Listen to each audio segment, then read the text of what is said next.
Have you ever noticed that the moment that you start setting boundaries, whether it's around food, time, energy, or anything else you want to change, it seems like everything around you, even your body, seems to resist at first. I remember a patient years ago telling me, she said, "Doc, the hardest part of fasting isn't hunger. It's trusting that my body will be okay if I don't eat." That line stuck with me because fasting is really about trust.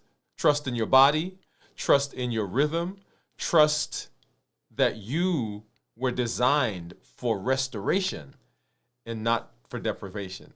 So stay by, because that's exactly what we're talking about in this episode. This is your 33-hour fasting check-in, and tonight we're exploring how boundaries build metabolic trust. Hey, if you're new to me, I'm Dr. Dwain Woode. That's Wood with an E. The E stands for endocrinology. Here I educate, I empower, and I encourage you to take charge of your health and your life, avoid complications, go to the next level. We're creating the life we've always wanted, and we are living limitless lives. If you are new, go ahead and put new in the comments, because I'd love to welcome you with a hand clap and some music. And let you know that I am excited that you are here. If you do have questions, go ahead and drop those in the comments, because I want to make sure that we get to those as we get through our episode tonight. I've got a lot of stuff that we're going to look at. I've got my monitors. Let's go ahead and let's see. I've got my monitors off to the side, my Keto Mojo and my Contour. I've got my report, my Dexcom Clarity report right below me. And we'll take a look at what's been going on over the last little while as we have walked into this fast. If you are fasting with us, those of you who ended your fast today at 24 hours during our pop-up live, just a hand clap to you. That is amazing, because you have decided to do something for your health. And those of you who are coming on board, who started your fast today, who are going to end that tomorrow in our 24-hour period, yeah. Some hand claps and some music. And I am glad, because those are indications. Those are things that you can put in your bank to say, okay, I trust myself again. My brain is going to be start trusting me, because I am committed and I'm doing the things that I need to do for my health. And so wherever you're joining us from, whatever platform you're joining us from, whatever part of the country or the world you're joining us from, welcome to you. And a special shout out to our Accelerator members. Thank you for hanging out and coming in as we continue our fast this week. So 33 hours, that's right, 33 hours right now into this week's fast. On our channel and all the things that we do in our community, remember, we are working through the Health Action Plan. That is that plan that is allowed or is designed to help you put structure into the things that we're doing for our health. And one of those things that we're doing is our MOVE campaign, Metabolic Optimization via Exercise. Let's go ahead and let's take a look at that promo right now.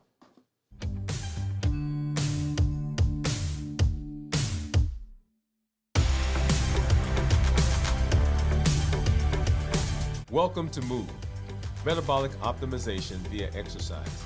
This isn't just about workouts. It's about moving your body, moving your habits, and moving your life forward. Each episode builds consistency, strength, and resilience step by step. I'm Dr. Dwain Woode, and together we're writing the story of health, transformation, and limitless living. This is MOVE. Let's get started.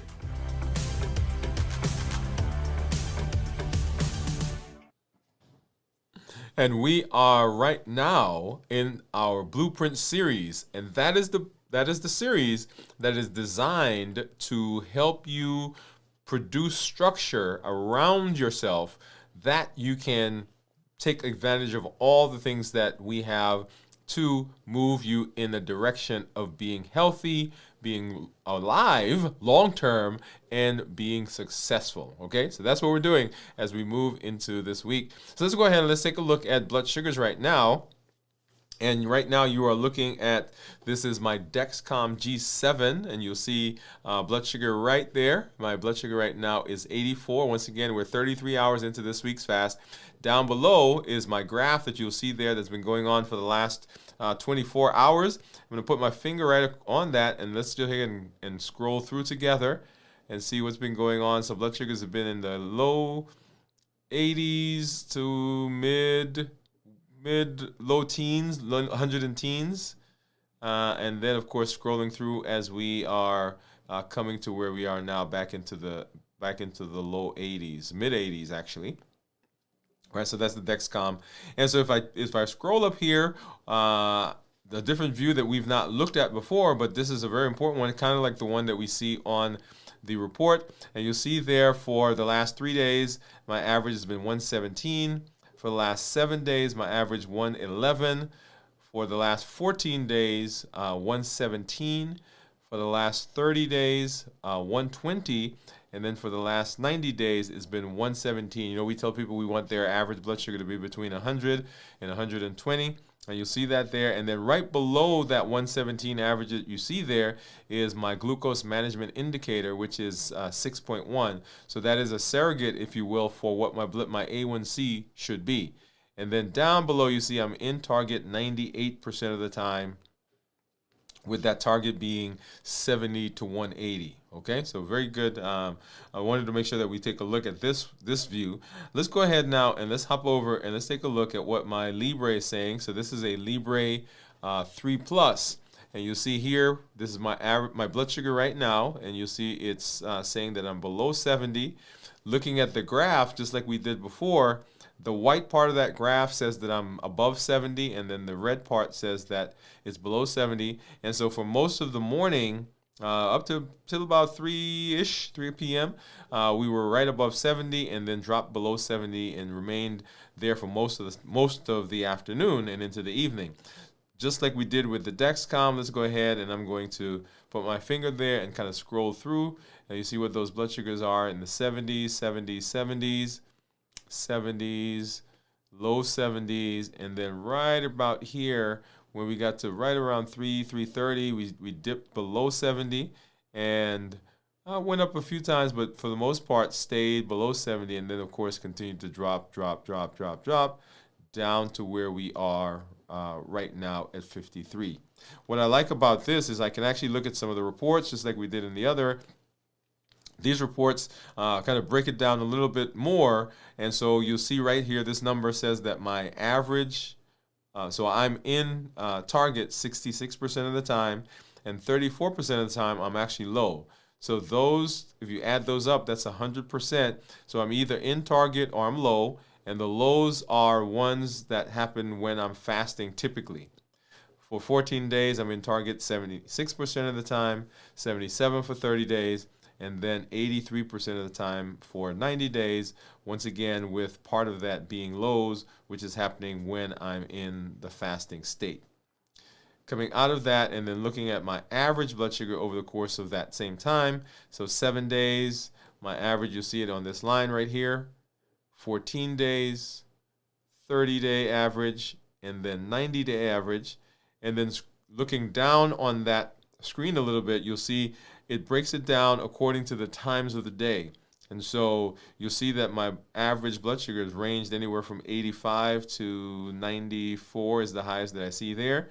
And I like this because it allows me to pinpoint different times of the day what may be going on, and then allows me to make some choices about what I do in terms of my activity, in terms of my food and rest, and all those things that can affect blood sugar. Okay? All right.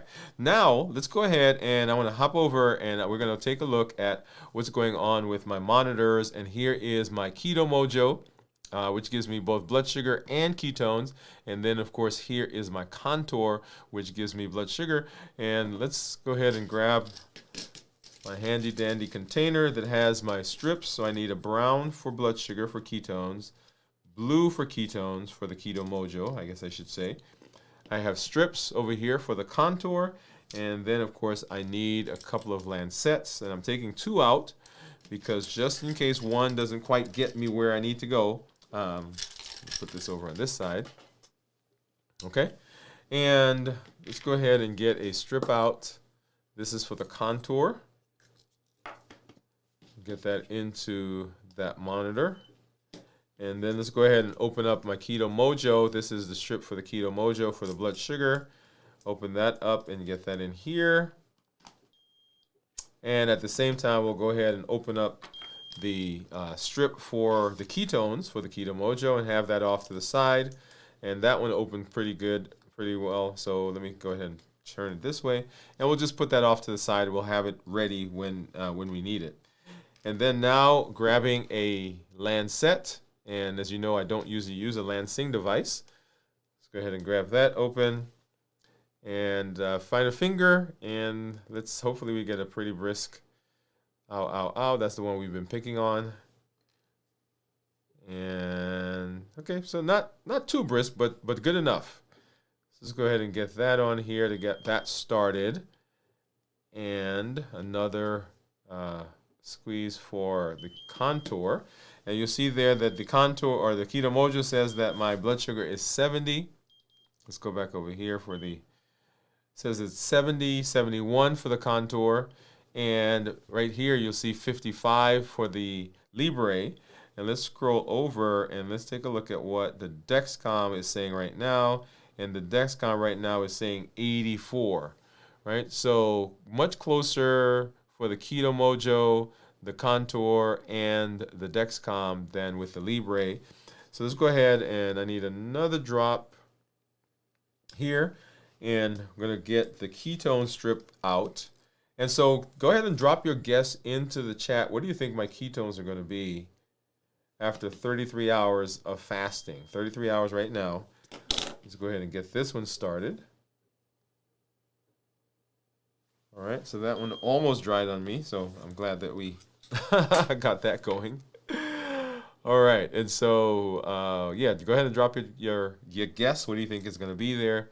And 1 and 0.6. 0.6 is what it is at 33 hours. And let's go ahead and let's pull this over. Here is my Keto Mojo. All right.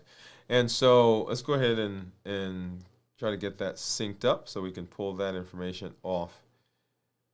Let's see, sync in progress. All right. So, so we're looking at these. Let's go over here. We're looking at these three numbers. Right here. So the big one that you see right there, 6.4, is my GKI or glucose ketone index.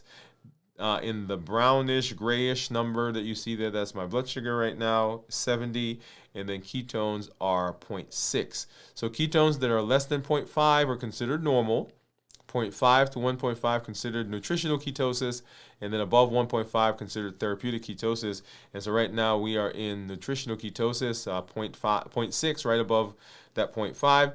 When you are in a fasting mimicking diet, when you're in a fasting with the intention of getting into ketosis, or you're doing a ketogenic diet where we want to generate ketones, we want ketones that are 0.5 or higher, and that's what you're seeing right there. If we look at the graph, let's see, when my blood sugars are higher, let's take a look at this one. And so you'll see there the tan line, those are my blood sugars, and then the turquoise dashed line, those are ketones. And so as my blood sugar was high, or 99, right, and my ketones were low, the reason for that is, remember, ketones and insulin can't stay in the same space for long. So if my blood sugar is high, and I don't mean high, but blood sugar is 99, relatively high, then my body is producing insulin. And that insulin does not allow my body to get into ketosis or fat burning. As those blood sugars come down, which it did here, right, my ketones started going up, and that's what we're seeing with blood sugars. As the blood sugars came down, ketones went up. And now, of course, my blood sugar is 70, and ketones are 0.6, all right? Very good. So let's go ahead now and let's say hello to some of our community members. Actually, let's do this. Let's take a look at what my Dexcom Clarity Report is saying. Let's do that right here. Okay, and so you see my average blood sugar for the last 14 days, 118, and we saw something similar on the monitor when we actually looked at the the Dexcom G7 report on my phone, and I am in target 99% of the time, target being anywhere from 70 to 180, and my glucose management indicator 6.1. So if I were to get an A1C, I would expect it to approximate that 6.1. Looking at the 90-day average, we'll see here that my average blood sugar is 117 over those 90 days. Once again, time in target or time in range, 98. Range being anywhere from 70 to 180, and my glucose management indicator being 6.1. And then scrolling over, let's take a look at what's going on with the actual daily graphs. And what I want to do is I want to scroll back to yesterday, which is when we started our fast.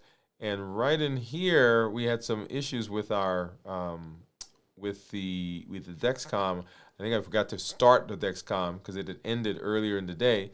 But we picked up with our blood sugar about 92, and just kind of following that through, 92, 103, 104, 106, 103 there, staying in the low 100s, and then coming into the morning into the low 100s, 80s, and 90s. And then right here is my wake up time. That's my right there. All right, that's my toothpaste effect. So up to about there, 137, and then back down as we went through the rest of the day, back into the low 1 teens, and then scrolling down, down, down into the 100s, down to where we are now into the 80s and 90s. Okay, so that's a pretty good graph, and that's what we want blood sugars to do when we're fasting. Let's go ahead now, and we're going to say hello to some of our community members, and I see you guys out there. So let's hop over, and I saw Jion coming in and saying hi, Doctor and LLG. Hey Jion, thank you for coming through and hanging out with us. She says, I'm about 45 hours into the fast. I plan a 48-hour fast. It's my 7th 48-hour fast in a row. It's a miracle for me, even. I binged also. So congratulations. Oh, you guys didn't see that, did you? Did I put that back up there? There we go. Oh, yeah. Yeah, so Gian, congratulations for that. And then, let's see, she's guessing 0.7 for the ketones. And then, Gian, I'm going to grab this question and hold on to it here. We'll come back to that. Another question right here. Let's see. So Steve is saying, hello, Gian. Gian saying hi to Steve. And Steve said, no, I eat an average meal. I had some steak, jello, creme brulee today. I usually have a salad, but didn't today. Yeah. So Juliana said, wow, Steve, I really want to be like you, average meal, but I can't. She said, I am 2.1. So Steve is putting in his ketones right there. Great job, Steve. Gian said, Steve said, we've been doing this so long. It's just what we do. Just become a normal part of what we do in the course of our, and I'm adding words there. So wow, your consistency is inspiring, Steve. Steve says, we try, and Gian smiling. Yes. So it's always good to see people who are having successes, and Steve and his folks have been doing this for a while right now, so they have been having a wonderful time in getting those numbers and remaining in ketosis for some time. So let's go ahead and let's hop over to our discussion as we talk through our discussion tonight. Let's do that.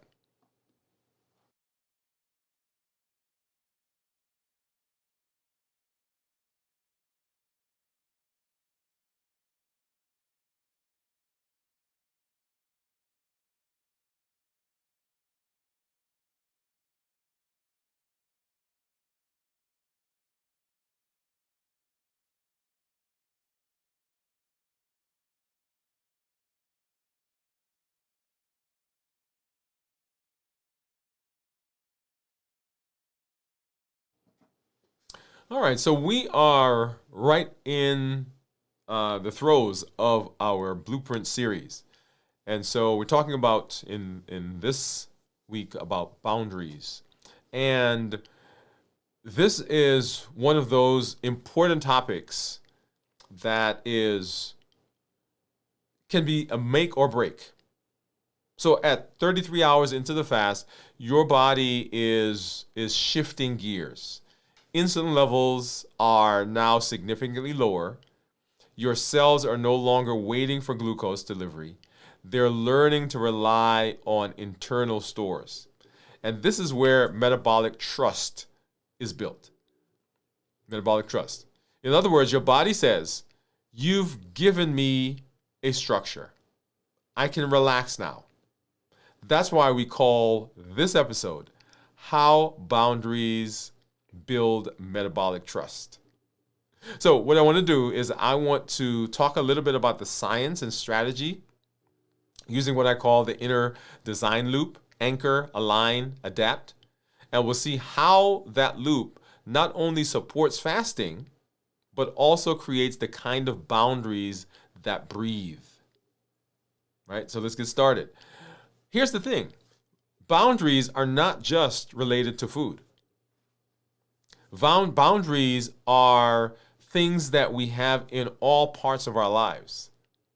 Now, many of us have boundaries that we don't necessarily enforce, but they are boundaries nonetheless. We just have to give those boundaries some teeth, all right? So let's go ahead and let's talk. I want to talk a little bit about the science of trust.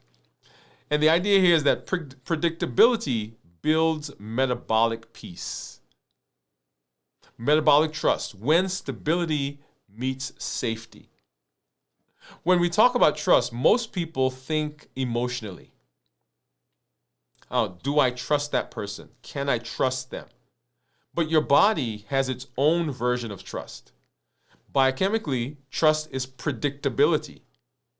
When your metabolism knows what's coming, when to expect fuel, and when to rest, it can lower cortisol level and stabilize energy. At 33 hours, insulin is down, glucagon is up, and your body is balancing the shift between glucagon or glycogen use and fat metabolism. In fact, we've shifted towards fat metabolism almost exclusively as we get into the next several hours. The liver becomes your steady partner, releasing just enough glucose to keep the brain and the red blood cells happy, because those are ones that need sugar. But the rest of the body begins using fatty acids and ketones for energy. That's a boundary that breathes. It's flexibility, it's adaptive, it's consistent. So remember, predictability builds metabolic peace. So let's talk a little bit about our inner design loop and what that looks like. We're talking about anchoring, right? So anchor. So we're establishing your fasting foundation. The inner design loop, this is one of the first steps. So let's start with this. Anchoring means setting something that doesn't move, even when other things are changing. It's kind of like having an anchor on a ship. The ship is moving, it's in the water, and the things are going, the boat is going like this, and maybe the wind is blowing, and you drop an anchor, and the idea with that anchor is that that anchor holds where we are. Despite the fact that things around us are moving, the anchor stays fast. In fasting, your anchor is your why and your window. Remember, we talked about rhythm, alignment, and structure. What is my why? The anchor, the thing that's going to hold me. You decide this. This is my eating window. This is my fasting window. And you honor it because you understand what's going on and why it's happening. It's not about rigidity, it's about rhythm. When insulin drops during your fast, you're anchoring your cells to a new source of energy, right? We're tying it to that. You're tying it to stored fat. That consistency allows your body to stop guessing, We've talked before about metabolic flexibility, the ability that the body has to switch into using another source of energy. And when you do that over and over, the body does so rapidly, does so easily. And when your body stops guessing, it stops stressing. Remember, when cortisol levels are high, the body is going to get energy, which is in the form of sugar, and so that can disrupt our fasting, our ketones. Once you've anchored your rhythm, it's time to align, right? Once we've anchored the rhythm, it's time to align. And anchoring your boundaries will allow your biology to follow. When we anchor boundaries, when we are doing the things, we're fasting at a periodic time, we're fasting consistently, your biology learns how that is happening. That's the metabolic flexibility that we talked about. And so, aligning. This is syncing your body and your behavior. This is the inner loop, right? The second step. We anchor and we align. So alignment is where your actions and your biology meet each other. You might be fasting, but if you're still rushing, scrolling, stressing, not getting enough sleep, your body can't align. Cortisol levels stay high, growth hormone doesn't rise efficiently, and your repair process slows down. So we are actually hindering the process of that we are looking for in fasting when the things we're doing aren't aligned with where we say we're going.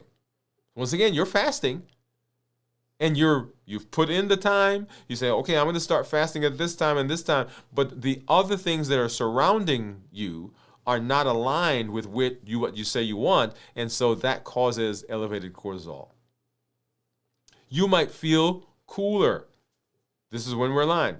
Calmer, even slightly euphoric. That's beta hydroxybutyrate fueling your brain. Your cells are in sync. This is what metabolic alignment feels like when we're doing those things and everything that we're doing is consistent with what we say we want. You've anchored and aligned. So now what we need to do is we need to adapt. Anchor, align, and adapt. Remember, alignment creates metabolic flow. But adapting is the flexibility that we need without failure. We're talking about the inner design loop. Adaptation is where many people struggle. They think flexibility, but they think it equals failure. So if I have to adjust, if I have to change, if I have to do something a little differently, oh, I failed. But your biology was built to flex. As fasting continues, growth hormone increases to preserve muscle. Ketones rise to fuel the body and the brain. Autophagy kicks in, the internal cleanup system, which is going about and grabbing broken, damaged, unused cells. Your body isn't breaking down, it's actually tuning up. And that's what boundaries that breathe really mean. They mean structure that supports flexibility. Because life will change. Things will change. Your schedule will change. You will travel like I'm going to be doing. Adaptation is what makes fasting sustainable. Because life changes and your boundaries have to evolve with you. It has to permit some flexibility. Otherwise, it breaks. Fasting that flexes is fasting that lasts. So let's talk a little bit about hormones, right? Talk a little bit about hormones. And there's a symphony that's going on, a symphony of trust, if you will. Hormones are in harmony. Cortisol, growth hormone, insulin, glucagon. Let's look at those and look at the orchestra that's going on. So insulin is decreasing, and when it does, it's signaling a switch from storing to releasing energy. Because remember, as long as the blood sugars are high, insulin is standing there and the switch is on that says everything that comes in now, we need to send it to storage. But as insulin begins decreasing, as we're fasting, the switch that says store begins to go down, and now we say, hey, we need to get some of that stuff out. So insulin is going down. Glucagon is increasing. This supports the liver's steady glucose output. So the liver is using up the sugar, the carbs that are stored there. And that's a result, because remember, insulin and glucagon can't go in the same direction. So when insulin is up, glucagon is down. And now that insulin is going down, glucagon is coming up. That symphony, that orchestration that's there. And then growth hormone. Growth hormone is going up as we're fasting. It's helping to preserve muscle mass and encourage repair. We talked about autophagy. So growth hormone, when it goes up, it helps you recover faster. For example, people who are bodybuilding, people who are strength training, right? They have faster recovery, and the muscles are preserved. The mass of the muscles are preserved during fasting when they're doing fasting workouts, because that growth hormone is spiking up. And then cortisol slightly elevates early on, right? Because the body says, hey, looks like I'm entering a season of stress. But as the body gets used to it, you're doing it over and over. Now the body says, oh, yeah, we do this all the time. So I'm not in a stressful situation. I'm not in a dangerous situation. I can lower the cortisol. So it goes up at first, and then it normalizes as your body learns the rhythm. So notice what's going on. Your hormones are cooperating. They're not competing. They already have their signals. They're working in a harmonious way with the insulin and the glucagon and the growth hormone and the cortisol. Even the ketones that we generate are working in symphony. So consistency calms your chemistry. Consistency does not cause your chemistry to get disrupted. So let's talk a little bit about boundaries that breathe. This is where physiology meets psychology. Let's step back for a bit. Biologically, we've seen how structure creates peace. But psychologically, boundaries do the same thing.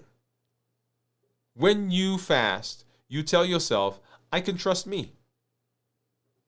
That internal agreement lowers decision fatigue. I tell people when I'm approaching a fast, I get excited. I love it because the food noise goes away. There's no decision fatigue there. My biology and my psychology have met, and they've agreed that internal agreement decreases stress levels. And when you reduce that decision fatigue, you lower cortisol and improve compliance. This is why people who plan their fasting windows and respect them succeed over the long term. Because their brain and their body are no longer at war. They're actually working together. So let me make this a little practical. Right? In real life, boundaries don't restrict. I want you to remember this. Boundaries don't restrict your health. They actually regulate your success. So let's talk a little bit of some practical boundaries. So how do you apply this inner design loop? We talked about anchoring, aligning, and adapting. Number one, anchoring. So anchoring means that we know our why, and we know the things that we're doing. So we're going to choose a fasting start. We're going to choose a fasting end. We're going to write it down. Okay, I'm doing this for my health. I'm doing this for metabolic improvement. I'm doing this to lower my blood sugar. I'm doing this so that I can be around for my grandchildren. Whatever your why is, we're going to choose my fasting window, and I'm going to write it down. I'm going to fast from Tuesday to Wednesday, from 1 o'clock to 1 o'clock. Okay, 24 hours. Number 2, I'm going to align. I'm going to use cues like morning walks, evening coffee to reinforce the rhythm. So when I do my coffee, when I go for my walk, I'm going to make sure that all of those things are aligned. So I've anchored it. I've got my start and my end. I'm using the things I'm doing now, my behavior, to reinforce that. So I'm learning how to walk. I'm learning now how to rest. I'm learning how to deal with emotions. I'm meditating. I'm stressing. I'm doing the 100-day walk to consistency. I'm moving, metabolic optimization via exercise. All of those are behaviors that I'm doing that will support the anchor. Because as I lower my stress level, as I get calmer, as I learn to deal with emotions, all of that now supports what I say I want, which is the fast. Because remember, we will get pushed and pulled off of the fast by the things that push and trigger us. But if we're learning how to deal with those, that now, all of that is aligned with what I say I want with my anchor. And then we've anchored, we got our fasting window, we've aligned, so the behaviors that I have are supporting my fasting. And now we're going to adapt. When we travel, for example, when we're in stress, when the schedule shifts, we have to modify, but we don't abandon. Let's spend a couple minutes right here. We're going to modify. We're not going to abandon. We're going to spend some time and say, hey, I know that things are not the way I designed them. I know that they're not how I intended them to go. I know that this is not what I was looking for, but things are different now, and that's okay because I have the ability to shift and bend and whatever I need to do so that I can remain successful. I'm not going to abandon it. I understand that it's not perfect. I understand that I can't do my 30-minute workout. I understand that I may not be able to do a 72-hour fast. But I'm not abandoning fasting. I'm adapting to where I am. This week I'll do a 24-hour. Maybe I'll do 48 hours. Maybe I'll do a 36 hours. But I'm not abandoning what I say I want to do. Okay? So that is key. And I wanted to spend a couple minutes going through that one because that's the one that often will give us pause. And so that's what's going on in our real life. Every decision sends a message to your metabolism. You can trust me. And over time, that trust builds momentum. And the momentum builds transformation. And transformation now takes us in the direction of where we want to go, which is success in our health. So now let's answer one of the most common questions that I get. And the question is, does fasting slow metabolism? And I want you to think about it for a minute. Does fasting slow metabolism? And I get this often, and I get it enough, I thought we'd spend some time talking about it. People say, if I don't eat, won't my metabolism shut down? So here's the truth.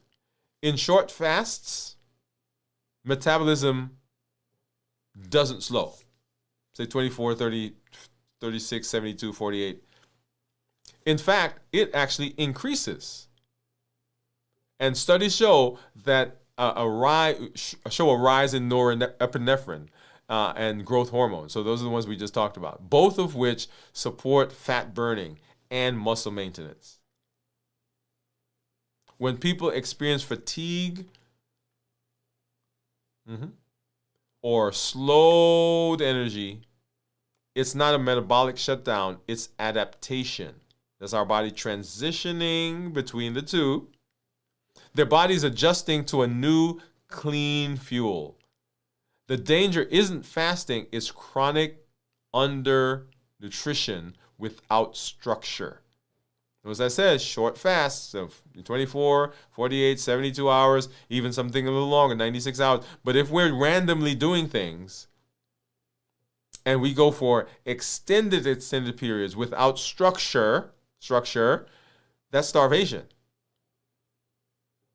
Fasting is structured restoration. It is structured reset. It is designed to adjust the metabolism. So we're not just simply not eating. So the next time someone asks, won't fasting slow me down? You can tell them, no, it actually wakes your metabolism up. Right? Definitely. So that's our question. And so here's a reflection for you. What boundary helped you stay consistent today, this week? What boundary? I want you to think about it. What has been the thing that helped you remain consistent in your plan? And as you go through that, what resistance did you feel, and how were you able to stay consistent during that process? Just go through that again. What boundary helped you stay consistent? Did you feel some resistance? Where was that? Was it in sleep? Was it in interaction with other people? Was it in food smells? Was it a habit? Was it emotions? What was going on? What resistance did you feel? And how were you able to adapt through that? And how can I encapsulate that process and hold on to it for something else, right? So I want to learn from that. What did I do? How did it work? And now I'm going to take that and I'm going to put it in my bank and I'm going to hold it off to the side so that when I need it, I can go pull it out. This is how we practice boundaries. This is how we generate and keep boundaries that breathe. And when you do, your metabolism, your mindset, and your mission all start to align. Trust your rhythm, and your rhythm will reward you. You're doing incredible work. Remember, fasting isn't punishment. It's a partnership. It's your body saying, thank you for giving me time to heal. That's what's going on. And when we do it well, when we anchor, when we align, and when we adapt, what we're doing is we're creating those boundaries that will breathe and that will give us what we need to be successful over the course of our health. And remember, our goal is long, healthy life.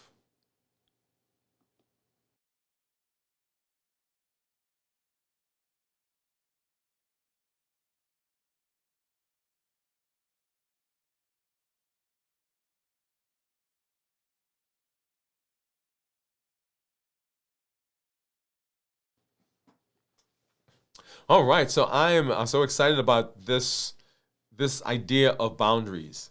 When I talk, well, forget. Let me not start there. Let me talk about myself.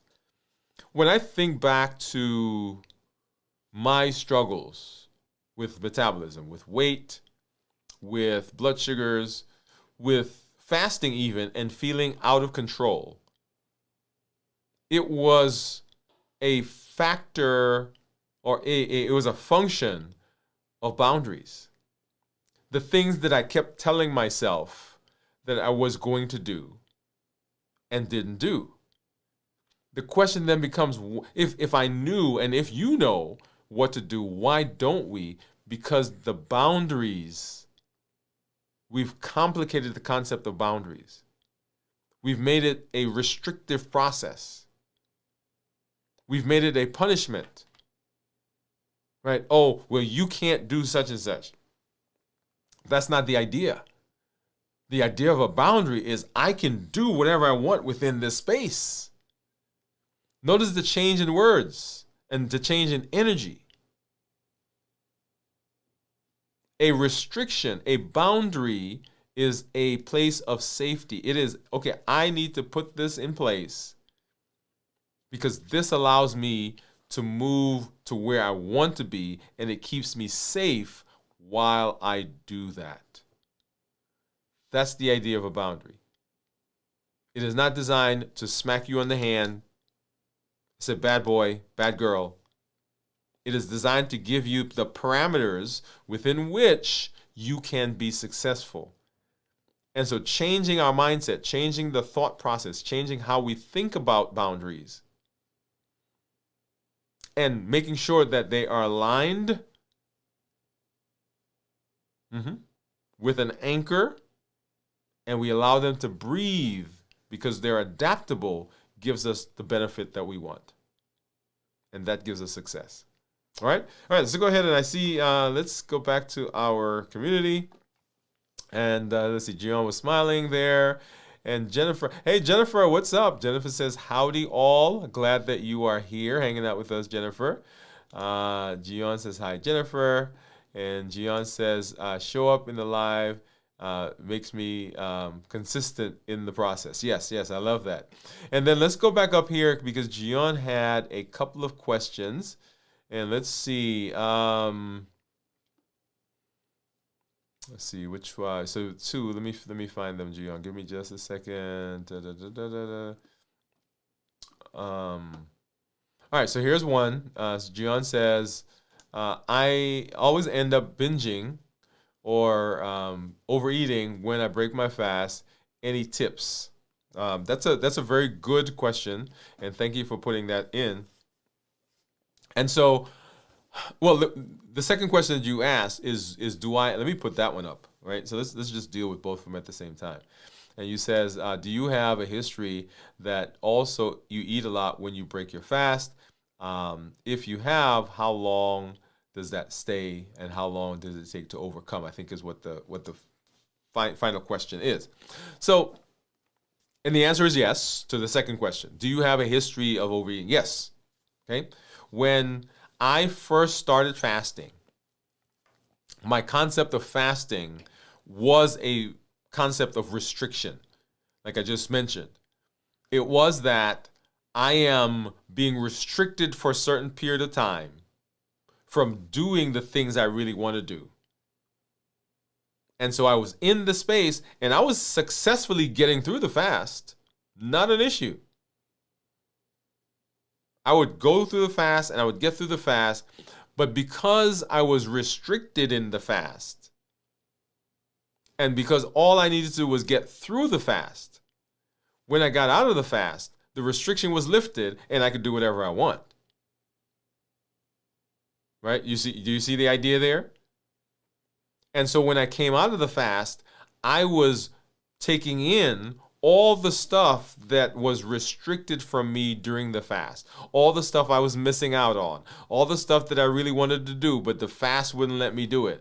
So when I came out of the fast, it was just a matter of replenishing all the stuff that I didn't do. I tell the story that when I first started fasting, I would save up, right? Because we have people who come through the office, pharmaceutical reps, patients will bring stuff. For an endocrinology office, we have a lot of food that passes through our office.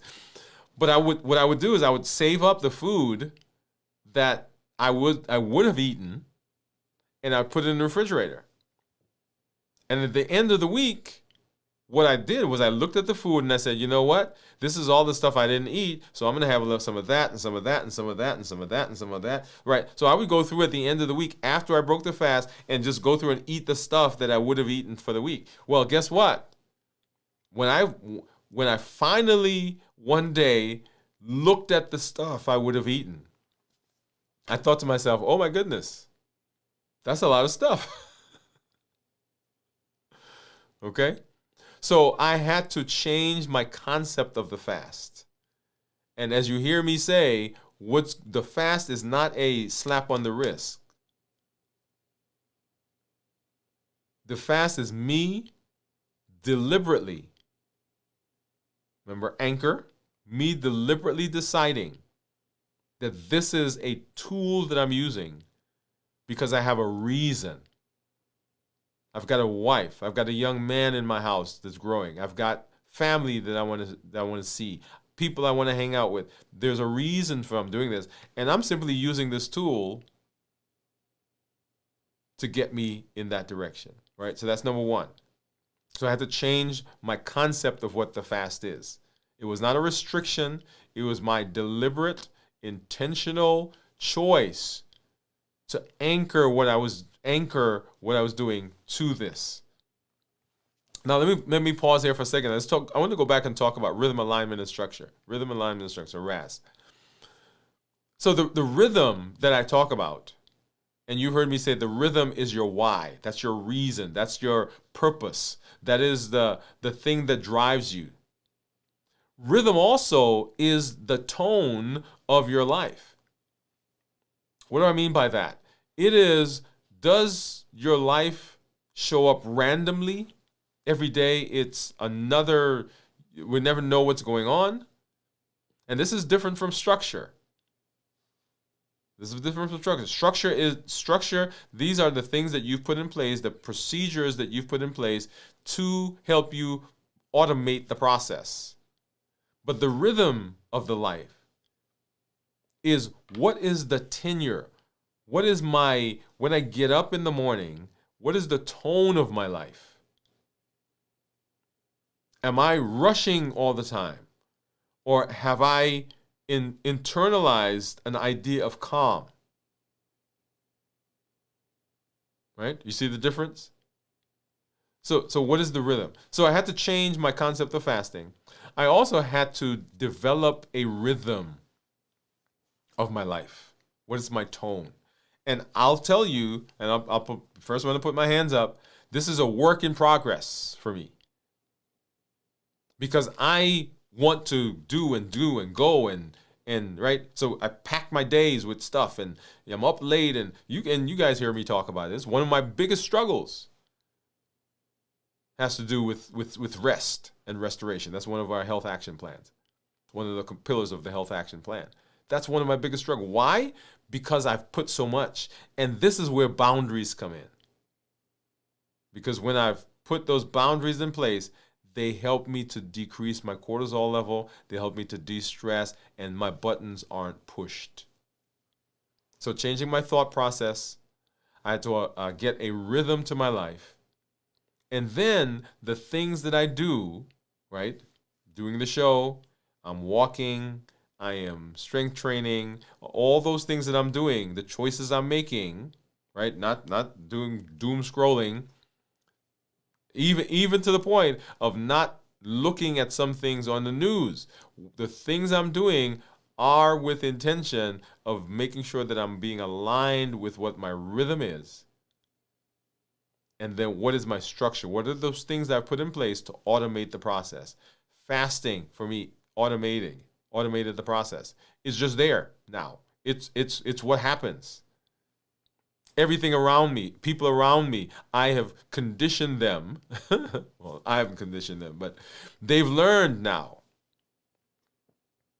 Because I've done it over and over and over and over. My body now does it. I don't have to stress over, okay, oh my goodness, I'm going to go fast now. Not a thing. Now, the place I have a challenge is when I see my team members get up and they're going eating, or I come home and I'm fasting over the course of my 72 hours, and my family's sitting down there eating, right? My wife is in the kitchen making something, and I smell those smells, or I go and I sit at the table with them while they're eating and I'm not eating, right? Those are the places where I have the challenge. But the automaticity of the process, it is a thing now.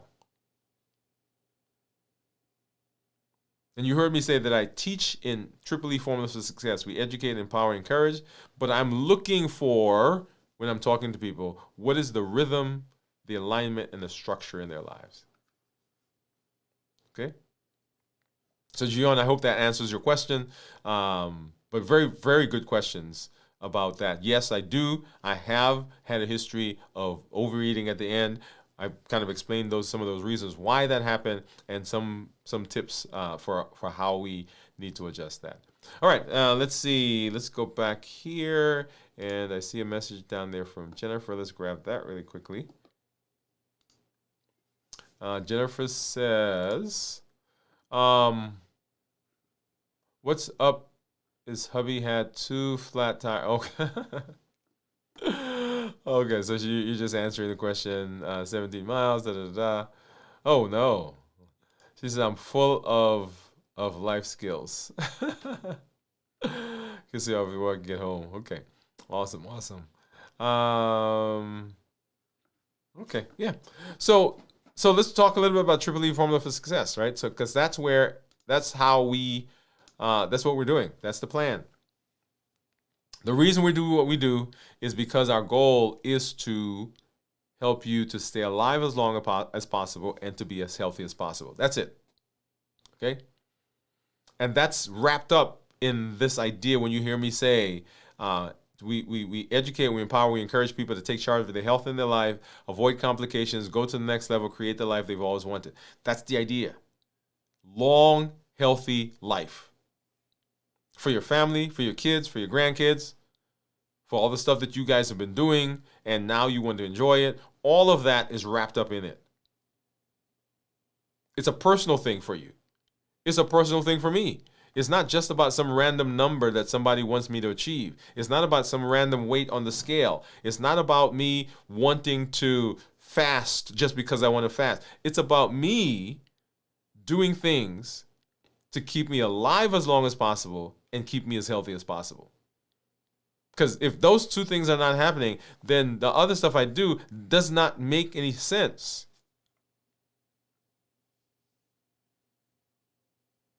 I'm not fasting just because I want my A1C to be good so my doctor can be happy.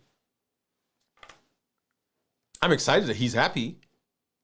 I'm excited that the weight's going down. But if those things happen and they don't lead to me being able to enjoy life, creating the life I've wanted, go to the next level, being with the people I care about and love and doing the things I want, then there is no point.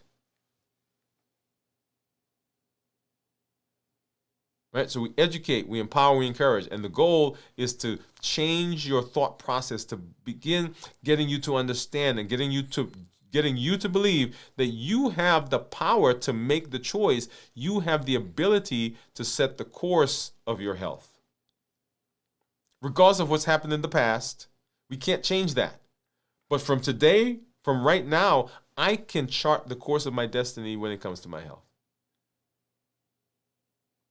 That's what education says. I understand my body. I understand how things affect it. I understand how sleep and exercise and stress and emotions and food, I understand how that works. And I understand that I can make choices. We educate. We empower to give the tools so that you can implement the things that you just learned. The health action plan, pillars, boundaries, borders, checklists, those things that say to you, if I follow this plan, I will get the things that I need. I will show up with those things. That's what that says. And then we encourage with the community that you are part of, this community that says, hey, we are in this together, and you can be a voice for change. There are over 1 billion people on the planet right now that have diabetes or pre-diabetes. There are countless numbers of others who are predisposed to heart attack and strokes and fatty liver and obesity and metabolic syndrome and on and on and on and on. You can be a voice that says, hey, we don't have to keep having that. We can be different. We can be healthy. And that's what this space is all about.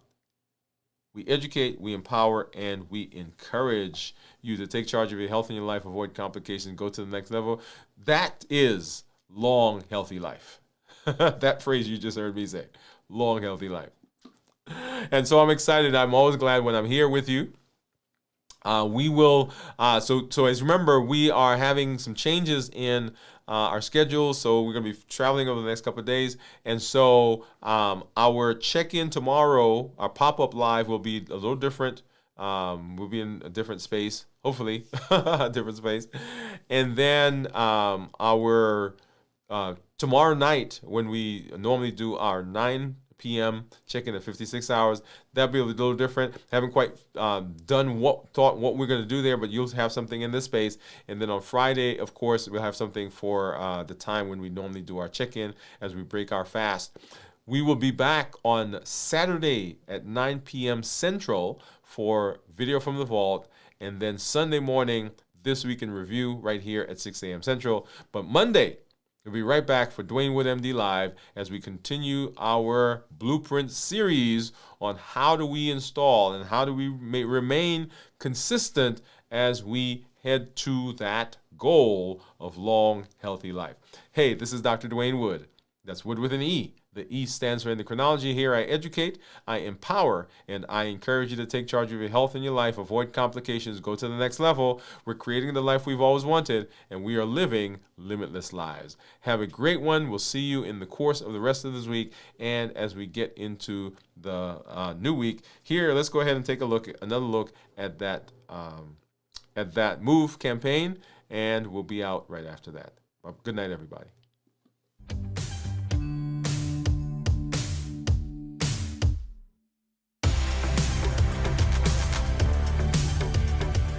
Welcome to Move, metabolic optimization via exercise.